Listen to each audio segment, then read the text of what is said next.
The Traxxas JATO name is about to be trending in the RC world again. However, if you're familiar with it, it's not what you think. It's now a two-wheel drive gas truck. It's now a 1A scale off-road electric buggy. Finally, Traxxas gave us what we wanted. Let's check it out. Here it is, the new JATO 4x4. There's actually going to be two versions available, the BL2S and the VXL. I'm going to start off with the BL2S version. And I have to tell you, when they pulled this buggy out of hiding, I was absolutely blown away. This beast looks really cool. Looks like it's going to be a lot of fun off-road. But let's start off by looking at the styling. So they've got a low, sleek buggy body on it. They've got their typical wild graphics. It's going to be available in different colors. Love the cab forwardish design. But if you look close, no body clips on this. Pretty much that's the route they're going with everything. It's got clips on the sides. Pretty interesting cutout in the lower front. It follows the chassis line, but overall, this is a great looking body. Check this out, it's got the sledge wing on it. That looks really cool. It's a bit large, but I think it really helps with the look. And from what I was told, you'll be able to put a standard buggy wing on this as well. Now we'll take a look at the tires. Yep, those are Sledgehammer tires for a buggy. I love this pattern. Gives the vehicle that they're on some good traction, and check out those wheels. I love the gunmetal spoke. Very cool look to it. Now the BL2S version is actually going to have composite 17mm hubs on it. I found that to be pretty interesting, but it does look like they're going to have aluminum wheel nuts. Now look at the chassis. I think it looks familiar, right? It's the low CG version of the Slash chassis, and people might call this a backslash, but you know what? It's been some time. I think it's just a JATO at this point. Traxxas made a number of changes to the overall platform to make it more A-scale buggy-like. Now, let's pop this body off. Again, it's just got the 4 clips on the side, which makes it easy to get the body off for battery changes. There's a quick look at those clips.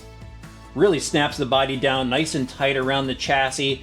And here is a look at the chassis itself. Remember, this is the BL2S version, so things are toned down just a little bit on this, but check out that new chassis brace in the center. It is composite, but it's the T-style brace, and they've got these new plates in the front and rear that help kind of seal off the chassis, give it a better look, and add to the strength of it. We've seen the balanced layout on the Slash 4x4, battery on one side, easy to access, and then the electronics on the other. Sealed receiver box for the receiver. And now we can take a look at the suspension, where some major changes have been made. Starting off with the shock tower, it has a buggy shock tower with some covers over the top of the shock just to help protect them. They have new lower arms on this, which is going to accommodate sway bars. From what I heard, they're actually going to make a running change to existing kits to add these new arms, so you'll have that sway bar option, but they're the HD arms, look really heavy duty. They have fixed upper links, and the shocks are also new. They're a composite body version of the GTR shock, so it's a big bore shock. It's going to offer that plush suspension feel. They also have a new rear shock tower, which is going to accommodate the wing stay, but that's also a really heavy duty composite shock tower. Looks like it's going to hold up really well. Dual shear pivot points for the upper links on the rear hubs. Those are the heavy duty hubs.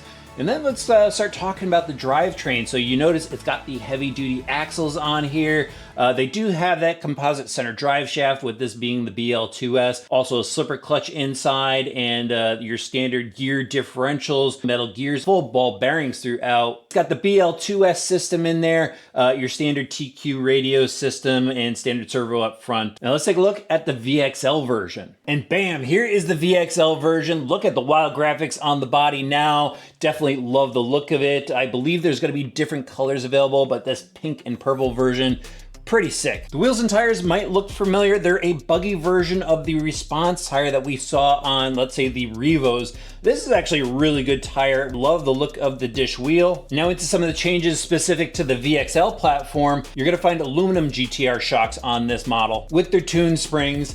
Suspension, pretty much the same as the BL2S as far as the lower arms with the sway bar inputs, the fixed upper links. I wish those were adjustable on this model, but from what I've been told, they're going to have their link sets available for it. On the end of the axles with this buggy, you're going to get aluminum wheel hexes because this is going to be pushing more power through it. They do have a wider offset to help with the stability of the buggy. Now we'll take a look inside the chassis, and this one has an aluminum T-bar center brace. Definitely like seeing that. It still has those new mounts for that T-brace. This also has an aluminum center drive shaft and a center differential, which is absolutely awesome.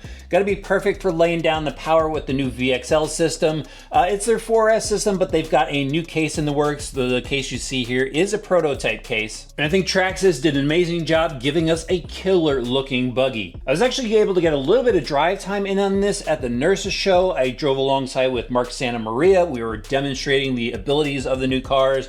And the VXL is absolutely sick, guys. We were launching this thing off the jump, landing it on asphalt, and it was just wild. I was pulling wheelies from a standing start. A little bit of understeer. It was on pavement. I think this buggy is really going to be a beast off-road. I really need to know what you guys think about these two new releases, so hit up the comments below. Let us know what you think about it. Smash that like button and the subscribe button so you don't miss the upcoming video when I get these buggies in for full-blown reviews.